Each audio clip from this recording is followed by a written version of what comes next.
नाज़रीन अस्सलाम वालेकुम, मैं हूं इमरान वसीम। नाज़रीन, इस प्रोग्राम में दो बड़ी अहम ख़बरें आपके साथ हम शेयर करने जा रहे हैं। एक ख़बर तो नाज़रीन बानी तहरीक इंसाफ इमरान ख़ान के एतराफ़ की है। साबिक़ वज़ीर आज़म ने क्या एतराफ़ किया है, किस मामले पे एतराफ़ किया है, किस हद तक एतराफ़ किया है, एक तो नाज़रीन ये ख़बर आपके साथ हम शेयर करेंगे। दूसरी ख़बर नाज़रीन ये है कि इलेक्शन कमीशन डट गया है। अब आप जानते हैं कि गुज़िश्ता रोज़ जो लाहौर हाई कोर्ट के चीफ जस्टिस मलिक शहज़ाद अहमद ने जो जस्टिस शाहिद करीम के फ़ैसले पर 8 इलेक्शन ट्रिब्यूनल तश्कील दिए थे, आज इलेक्शन कमीशन की जानिब से लाहौर हाई कोर्ट का ये जो फ़ैसला है इसे सुप्रीम कोर्ट में चैलेंज कर दिया गया है। तो ये जो नाज़रीन अपील है इलेक्शन कमीशन की लाहौर हाई कोर्ट के फ़ैसले के ख़िलाफ़, जस्टिस शाहिद करीम के फ़ैसले के ख़िलाफ़, और इसके साथ साथ जो 8 इलेक्शन ट्रिब्यूनल तश्कील दिए गए उसके ख़िलाफ़ जो अपील है इलेक्शन कमीशन की, उसके नाज़रीन मंदरजात आपके साथ हम शेयर करेंगे, जिससे आप देखने वालों को ये पता चल पाएगा कि दरअसल ये मुकदमा है क्या, कैसे 8 ट्रिब्यूनल तश्कील दिए गए, इलेक्शन कमीशन का स्टांस क्या है, लाहौर हाई कोर्ट ने क्या फ़ैसला दिया है, लाहौर हाई कोर्ट की इलेक्शन ट्रिब्यूनल तश्कील देने के हवाले से इंटरप्रटेशन क्या है, और इस पे इलेक्शन कमीशन क्या कह रहा है।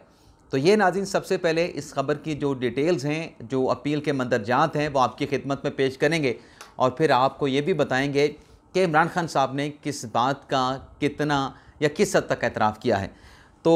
दूसरी खबर से नाज़रीन प्रोग्राम का आगाज़ करते हैं, लेकिन प्रोग्राम का आगाज़ करने से पहले आपसे दरख्वास्त करेंगे कि चैनल को सब्सक्राइब कर लें, बेल आइकॉन का बटन प्रेस करें, और अगर आपको हमारा ब्लॉग पसंद आता है तो हमारे इस वीडियो को अपने दोस्तों के साथ शेयर भी करें और आपने वीडियो को लाइक भी करना है। तो नाज़रीन, आज इलेक्शन कमीशन ने जो कल लाहौर हाई कोर्ट के चीफ जस्टिस ने 8 इलेक्शन ट्रिब्यूनल तश्कील दिए थे, कॉन्स्टिट्यूंसी वाइज जो है वो ट्रिब्यूनल जज साहबान को तफवीज़ किए गए, ज़िम्मेदारियाँ तफवीज़ की गई। उस पर नाज़रीन जो सलमान अकमरानी साहब की पटिशन थी, एक तो उस पर लाहौर हाई कोर्ट में जैसे शाहिद करीम साहब ने फ़ैसला दिया था, और इसके साथ साथ एक राव उमर ख़ान थे, उमर हाशिम ख़ान थे पटिशनर, उनकी दरख्वास्त पे ये फ़ैसला हुआ था। तो आज इलेक्शन कमीशन ने इस हवाले से इस फ़ैसले के ख़िलाफ़ जो है सुप्रीम कोर्ट से रजू किया है, जिसमें नाज़रीन कहा यह गया है कि ये जो अख्तियार है इलेक्शन ट्रिब्यूनल का, जैसे कि वो जो PTI के 3 रहनुमा हैं, शोएब शाहीन साहब हैं, आमिर मुग़ल साहब हैं और अली बुखारी साहब हैं, जिसमें इलेक्शन कमीशन का ये स्टांस है कि अगर एक इलेक्शन ट्रिब्यूनल बन जाता है तो सेक्शन इलेक्शन एक्ट के सेक्शन 151 के तहत उसे चेंज करने का हमारा अख्तियार मौजूद है। लेकिन इस नाज़रीन पटिशन में इलेक्शन कमीशन की जानिब से अपील में ये कहा गया है कि जो मुशावरत की दुरुस्त सेंस है, जो लाहौर हाई कोर्ट ने फ़ैसला दिया है, और उसमें जो आर्टिकल 219 है कॉन्स्टिट्यूशन का, जो आर्टिकल 222 है, क्या उसकी दुरुस्त इंटरप्रटेशन की गई है, क्या लाहौर हाई कोर्ट के फ़ैसले में आइन के इन दोनों आर्टिकल्स को जो है वो क्या जो एक ट्रू सेंस की बनती है उस तरीके से इसको अहमियत दी गई है। और फिर ये कहा गया है कि जो फ़ैसला है लाहौर हाई कोर्ट का, उस पर जो लाहौर हाई कोर्ट के चीफ जस्टिस ने इलेक्शन ट्रिब्यूनल तश्कील दिए हैं, तो ये सारी जो एक्सरसाइज है इलेक्शन ट्रिब्यूनल की तश्कील की, इसमें मुकम्मल तौर पे जो है वो इलेक्शन कमीशन का जो किरदार है, जो एक रोल है इलेक्शन ट्रिब्यूनल की तश्कील में, उसको मुकम्मल तौर पे जो है वो नज़रअंदाज किया गया है। इस अपील में कहा गया कि इलेक्शन कमीशन भी कॉन्स्टिट्यूशन के तहत एक बना इदारा है। चीफ इलेक्शन कमिश्नर और चीफ इलेक्शन कमिश्नर के साथ जो मेंबरान होते हैं वो भी आइन के तहत वैसे ही हल्फ लेते हैं जैसे कोई जज आला दिया का हल्फ लेता है। इस पटिशन में कहा गया है क्या जो फ़ैसला दिया गया है उस अदालती फ़ैसले को देते हुए, यानी शाहिद करीम साहब का जो फ़ैसला है कि जो 6 इजाफी ट्रिब्यूनल के लिए जजेस नॉमिनेट किए थे chief justice Lahore high court ने, वो फौरी तौर पर नॉमिनेट किए जाएँ, वही जजेस लगाए जाएँ। तो इस पर इलेक्शन कमीशन ने कहता है कि ये फ़ैसला देते हुए लाहौर हाई कोर्ट ने सुप्रीम कोर्ट के जिस फ़ैसले पर इन्हिसार किया है, क्या उस फ़ैसले पर इन्हिसार करना लाहौर हाई कोर्ट का ये दुरुस्त था। और आगे चल के कहा गया है कि जो सलमान अकरम राजा साहब की जो पटिशन थी, क्या वो काबिल समाअत थी, क्या सलमान अकरम राजा का हक़ दावा इस हवाले से बनता था। और फिर इसमें नाज़रीन ये भी क्वेश्चन किया गया है कि माजी की जो रवायात हैं कि 1977 से जो इंतखाबात हो रहे हैं और 2018 तक, क्या वो उसमें माजी में ऐसा नहीं होता रहा कि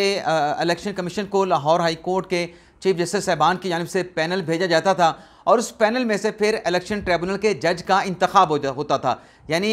इलेक्शन कमीशन सुप्रीम कोर्ट के सामने ये बात कर रहा है कि माजी में अगर हम देखें 1977 से लेके 2018 तक जितने भी इंतखाबात हुए हैं वहाँ पर मीनिंगफुल कंसल्टेशन हुई है और ट्रिब्यूनल की तश्कील के लिए हाई कोर्ट के चीफ जस्टिस साहबान की जानिब से इलेक्शन कमीशन को पैनल भिजवाया जाता था। आगे चल के नाज़रीन ये कहा गया कि जब पैनल आता था उस पैनल में से फिर इलेक्शन कमीशन जो है वो ट्रिब्यूनल के लिए जज का इंतखाब करता था। अब नाज़रीन इलेक्शन कमीशन इस पटिशन में अपील में कह रहा है कि 14/2 को यानी 8 फरवरी 2024 के इंतखाबात के 6 रोज़ के बाद इलेक्शन ट्रिब्यूनल के लिए जो लेटर लिखा गया लाहौर हाई कोर्ट पर, उस पर लाहौर हाई कोर्ट के चीफ जस्टिस ने 2 जज साहबान के नाम दिए थे, जिसमें जस्टिस सरफराज डोगर साहब थे और जस्टिस सुल्तान तनवीर अहमद साहब थे, जिन्हें इलेक्शन कमीशन ने 20 फरवरी 2018 को नोटिफाई कर दिया था। और फिर कहा गया कि 7/3/2024 को चीफ जस्टिस की जानिब से मज़ीद 6 नाम जो है वो भेजे गए। उन 6 नामों में से जो है 2 इलेक्शन ट्रिब्यूनल यानी 3-3 का पैनल इलेक्शन कमीशन कहता है कि हमने उसको कंसिडर करके 2 मज़ीद इलेक्शन ट्रिब्यूनल जो है हमने नोटिफाई कर दिए। इसके बाद नाज़रीन ये कहा गया कि जजेस की जानिब से मज़ीद जो है वो मांगे गए, इलेक्शन कमीशन की जानिब से ट्रिब्यूनल के लिए मज़ीद जजेस के नाम जो है वो लाहौर हाई कोर्ट से मांगे गए। तो इस पे इलेक्शन कमीशन ये कहता है कि हमें जो कॉरस्पॉन्डेंस होती है, कम्युनिकेशन होती रही इलेक्शन कमीशन के सेक्रेटरी की लाहौर हाई कोर्ट के रजिस्ट्रार के साथ, तो उसमें यह कहा गया कि पैनल जो जजेस चीफ जस्टिस साहब ने नाम दे दिए हैं पहले 6, उन्हीं में से बाकी जजेस को जो है वो नोटिफाई कर दिया जाए और यही इलेक्शन ट्रिब्यूनल कंसिडर किए जाएंगे। जिस पर इलेक्शन कमीशन अपनी अपील में कहता है कि जब पैनल नहीं आएगा तो फिर मीनिंगफुल कंसल्टेशन कैसे होगी। तो ये तो फिर ऐसे ही होगा कि जैसे आप जो है वो लाहौर हाई कोर्ट के चीफ जस्टिस जो हैं वो इलेक्शन ट्रिब्यूनल को जो है वो कंस्टिट्यूट कर रहे हैं। इस पटिशन में नाज़रीन अपील में इलेक्शन कमीशन ये भी कहता है कि 2018 की जिस प्रेसिडेंट का लाहौर हाई कोर्ट के रजिस्ट्रार ने हवाला दिया कि 2018 में एक ट्रिब्यूनल जो है वो नाम एक ही दिया गया था और उसी को जो है इलेक्शन ट्रिब्यूनल बना दिया गया था, उसी जज साहब का नाम अप्रूव किया गया था। इस पर इलेक्शन कमीशन ये कहता है कि 2018 में जब एक नाम भेजा गया था तो उस एक नाम पर जो है जो चीफ इलेक्शन कमिश्नर थे इलेक्शन कमीशन के, वो सुप्रीम कोर्ट के रिटायर्ड जज थे, तो उन्होंने इस हवाले से भी रब्ता उस वक्त के चीफ जस्टिस से भी हुआ था, लाहौर हाई कोर्ट के चीफ जस्टिस से। तो वो एक नाम कंसीडर तो किया गया था एक ट्रिब्यूनल के लिए, लेकिन उस फैसले में लिख दिया गया था कि आइंदा से इस किस्म का कोई अगर सिंगल नाम आता है तो वो कंसीडर नहीं होगा। ये सिर्फ एक मरतबा ऐसा हुआ, बल्कि इलेक्शन कमीशन अपनी अपील में सुप्रीम कोर्ट से कह रहा है कि जो 2018 में इलेक्शन कमीशन के जो चीफ इलेक्शन कमिश्नर थे, सुप्रीम कोर्ट के रिटायर्ड जज थे, उन्होंने इस पर बड़ी जो है वो डिसमे का इजहार किया था कि ये तो एक तरीके से जो लाहौर हाई कोर्ट है वो अगर एक नाम देगा तो ये तो फिर जो इलेक्शन कमीशन का अख्तियार है उसका कोई जो है वो मायने नहीं रहेगा, उसका कोई मतलब नहीं रहेगा, ये तो फिर अख्तियार जो है वो चला जाएगा लाहौर हाई कोर्ट के पास। तो इसमें दरअसल इंटरप्रिटेशन की बात की है इलेक्शन कमीशन की जानिब से कि जो सेक्शन इलेक्शन एक्ट सेक्शन 140 है और जो कॉन्स्टिट्यूशन का आर्टिकल 219, 222 है, उसकी रोशनी में फैसला किया जाए कि क्या इस तरीके से जो इलेक्शन ट्रिब्यूनल हैं उनकी अपॉइंटमेंट सिर्फ चीफ जस्टिस के कहने पे, उनकी नॉमिनेशन पे हो सकती है। और इस फैसले में नाज़रीन इस्तदा अदालत से ये की गई है कि जो लाहौर हाई कोर्ट का फैसला जस्टिस शाहिद करीम साहब का, उसको फौरी तौर पे सस्पेंड करके इलेक्शन कमीशन की अपील को समाअत के लिए मुकर्रर किया जाए, समाअत के लिए मंजूर किया जाए और अल्टीमेटली जो शाहिद करीम साहब का फैसला है उसको कलअदम करार दिया जाए। तो ये इस दरख्वास्त में इलेक्शन कमीशन की जो है वो अदालत से इस्तदा है। इसके साथ साथ नाज़रीन जो इमरान खान साहब के हवाले से ख़बर है कि बानी PTI ने क्या एतराफ़ किया है, किस मामले पर और किस हद तक एतराफ़ किया है। तो नाज़रीन 3 जून का जो इस्लामाबाद हाई कोर्ट का फैसला है जिसमें इमरान खान साहब की और शाह महमूद कुरैशी साहब की जो साइफर की अपीलें थी, जो इस्लामाबाद हाई कोर्ट के चीफ जस्टिस आमिर फारूक साहब ने और उनके साथ जस्टिस मियां गुल हसन औरंगज़ेब साहब थे, उन्होंने एक्सेप्ट कर ली थी और इमरान खान साहब को और शाह महमूद कुरैशी साहब को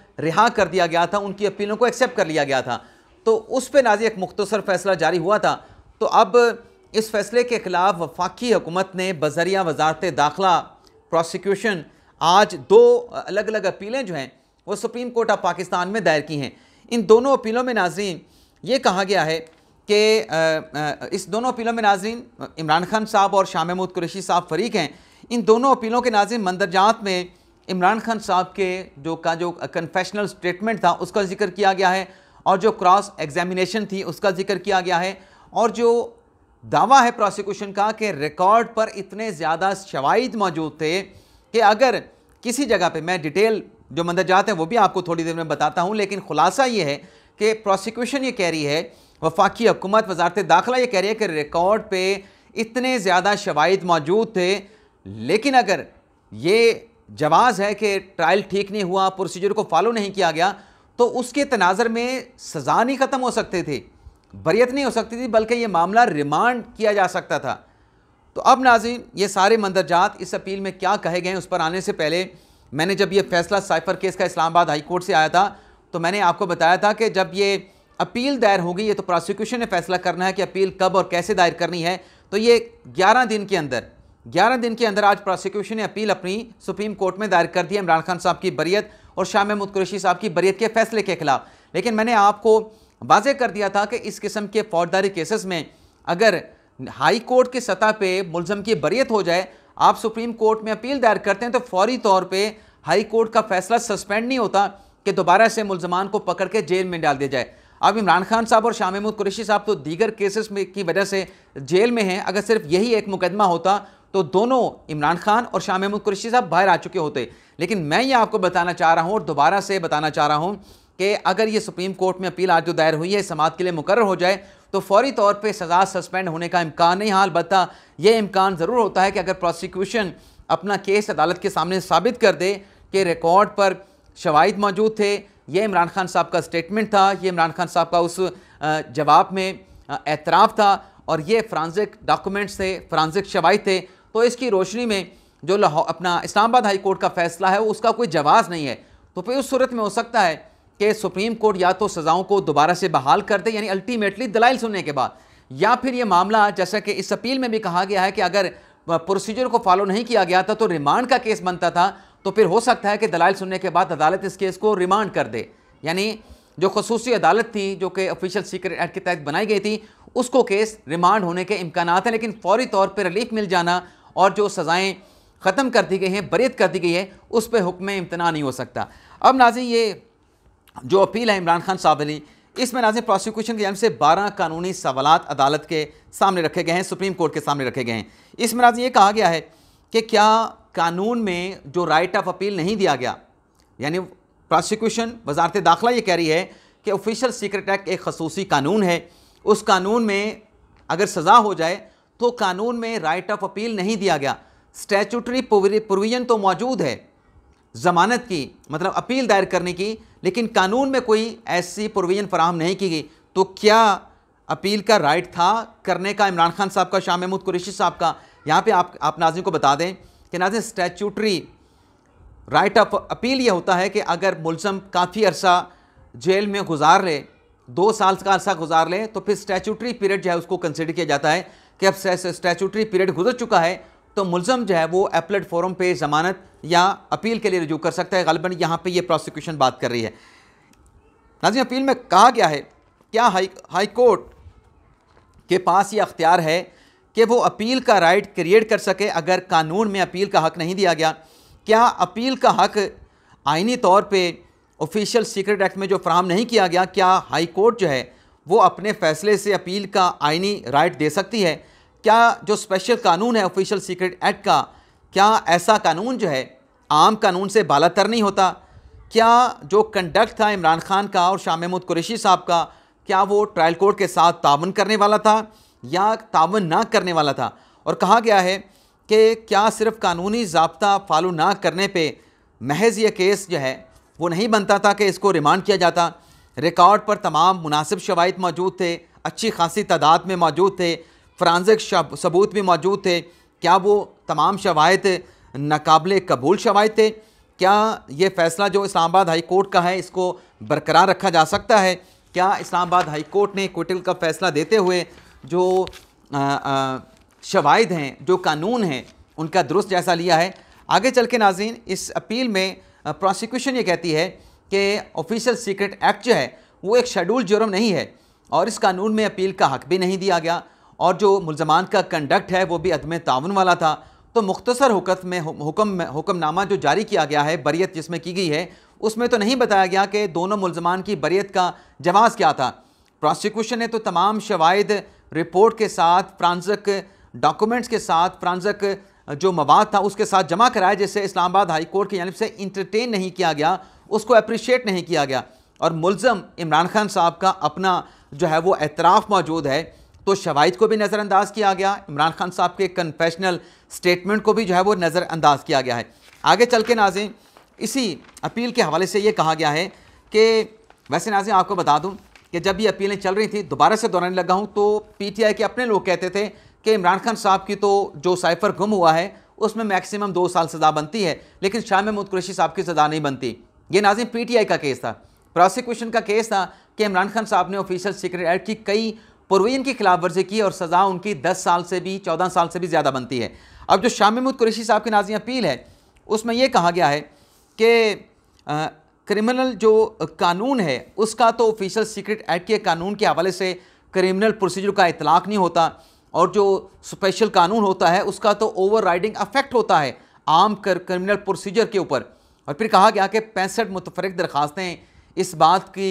अक्कास हैं कि ये मुल्ज़मान अदालत के साथ तावन नहीं कर रहे थे, और इस पहलू का भी कि ये बार बार मुतफरिक दरख्वास्तें दायर करके कार्रवाई को आगे ना बढ़ने देना, इस पहलू का भी अदालत ने जायज़ा नहीं लिया। और आगे चल के कहा गया है कि अगर इस नतीजे पर पहुँचे कि ट्रायल दुरुस्त नहीं था, उसमें प्रोसीजर को फॉलो नहीं किया गया, तो ये रिमांड का केस बनता था। अदरवाइज़ इस केस में वजारत दाखिला कह रही है कि बियॉन्ड शेडो ऑफ डाउट जो है हमने अपना केस जो है अदालत के सामने रख दिया था। अब नाज़रीन ये जो अपील है साइफ़र केस में इमरान खान साहब की बरीयत के ख़िलाफ़ और शाह महमूद कुरैशी साहब की, इसमें नाज़रीन अदालत से दरख्वास्त ये की गई कि फ़ौरी तौर पे ये जो अपीलें हैं इन्हें समाअत के लिए एक्सेप्ट की जाएँ और इन दरख्वास्तों पर डिटेल हेयरिंग करने के बाद अल्टीमेटली नाज़रीन रिलीफ अदालत से ये मांगा गया है कि इस्लामाबाद हाई कोर्ट का फ़ैसला सेट असाइड किया जाए। 3 जून का वो फ़ैसला जिसमें इमरान खान साहब और शाह महमूद कुरैशी साहब को बरी कर दिया गया। तो ये नाज़रीन 2 ख़बरें आज के प्रोग्राम की, क्योंकि इसमें इमरान खान साहब के कन्फेशनल स्टेटमेंट का भी बड़ा एम्फसाइज़ किया गया है इन अपीलों में वजारत दाखिला प्रोसिक्यूशन की तरफ से। इसके अलावा नाज़रीन एक और चीज़ भी आपके साथ हमने शेयर करनी है। पैमरा में जो मुख्तलिफ चैनल की जानिब से मुलाजमीन को तनख्वाहें नहीं दी जा रही थी, उस पर आज मुझे भी पैमरा की जानिब से बुलाया गया। मैंने अपना केस जो है वो पैमरा के सामने रखा, और भी जो बोल के मुलाजमीन हैं जिनको तनख्वाहें नहीं दी जा रही उन्हें भी कहा गया है आज काउंसिल ऑफ कंप्लेंट की तरफ से कि आप भी एक जॉइंट नहीं, मुश्तरका नहीं, बल्कि इंडिविजुअल कैपेसिटी में अलग अलग कंप्लेंट्स दायर करें और उसमें क्वान्टिफाई करें कि कितनी आपकी तनख्वाहें पेंडिंग हैं और कितनी आपकी तनख्वाहों की टोटल अमाउंट बनती है। तो उन्हें तो ये कह दिया गया, और मेरे हवाले से आज देखें ना कि कितने महीनों से हम बात कर रहे हैं कि अक्टूबर से तनख्वाहें नहीं दी जा रही, तो आज बिहेव देखें, कंडक्ट देखें, और इसका कौंसल ने नोटिस भी लिया कि एक वकील को भेज दिया गया पैमरा की तरफ से, और वो आके इल्तवा मांग रहा था कि मुझे तारीख दे दें। कौंसल ने पूछा कि आपके पास पावर ऑफ अटॉर्नी है? उन्होंने कहा जी नहीं है। कौंसल ने पूछा आपके पास अथॉरिटी लेटर है? वकील ने कहा कि मेरे पास नहीं है। तो फिर कौंसल ने कहा कि फिर आपको कैसे जजमेंट दे दें, आप कैसे जजमेंट मांगने के लिए आ गए, आपकी तो जजमेंट बनती नहीं। लेकिन फिर भी कौंसल ने उनको इंटरटेन किया, उनको कहा कि कल आप जो भी आपने कहना है, मैंने अपना मुद्दा तो बयान कर दिया, अब कल बोल के वकला आएंगे और अपना ये बोल के नुमाइंदे आएंगे और अपना जो भी उनका मौक़िफ़ होगा अदालत के काउंसिल ऑफ कंप्लेंट के सामने रखेंगे, और फिर काउंसिल की जानिब से इस मामले का फ़ैसला सुनाया जाएगा। इजाज़त चाहते हैं नाज़रीन।